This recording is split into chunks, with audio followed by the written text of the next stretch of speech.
ഉണ്ടാക്കിയിട്ട് ബാക്കിയുള്ള വിശദമായ നമ്മുടെ ബാക്കി കാര്യങ്ങളിലേക്ക് കിടക്കാം. അതായിരിക്കും നല്ലത്. കേട്ടോ?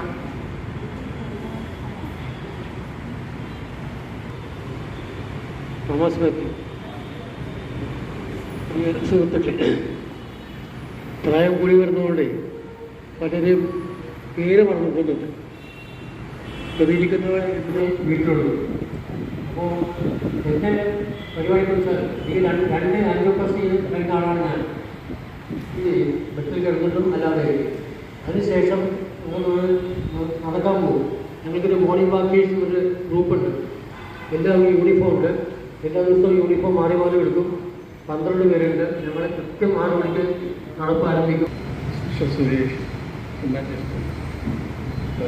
മറ്റേ വേദിയിലെ സുഹൃത്തുക്കൾ, ഈ 2010 ഞാൻ റിട്ടയർ ചെയ്തപ്പോൾ ഒരു മഹാസ്ഥാപനത്തിൻ്റെ ഒരു വലിയ ചങ്ങല 25 വയസ്സായിരുന്നു.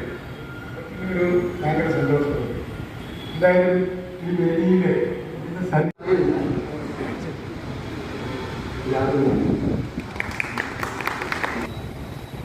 നമ്മുടെ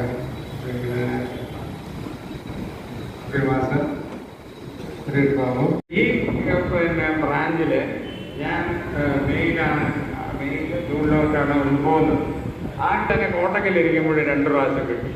അതായത് കഴിഞ്ഞാൽ രാമായണ സാറായിരുന്നു അവിടുത്തെ ഏരിയ. അപ്പോൾ രാമായണ സാർ പറയും, ഇയാളാണ് എൻ്റെ നെഗറ്റീവ് ഗ്രൂപ്പിൻ്റെ. ഇതുകൊണ്ട് എന്ത് ഗുണമുണ്ടായി എന്ന് പറഞ്ഞാൽ അങ്ങനെ സാറ്റിസ്ഫൈഡ് ആയത്.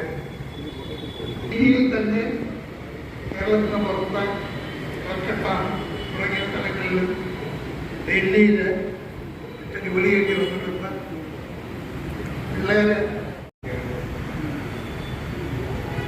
ഞാൻ ഏകദേശം 40 കൊല്ലക്കാലം SPT വർക്ക് ചെയ്യുന്നു.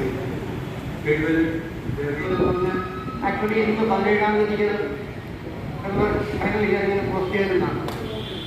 പക്ഷേ 1-ാം തീയതി വരെ ഉള്ള കേസുകൾ ആ ദിവസങ്ങൾ എക്സൈസ് മാനേഴ്സിന് വേണ്ടിയിട്ട് പുള്ളി മാർക്ക് ചെയ്തു. അത് കഴിഞ്ഞ് 22-ാം തീയതി കോടതി അടയ്ക്കുകയാണ്. എൻ്റെ ഒരു അപ്പോയിൻമെൻറ്റ് കിട്ടി. പോയി നമ്മൾ കാര്യങ്ങളെല്ലാം സംസാരിച്ചു.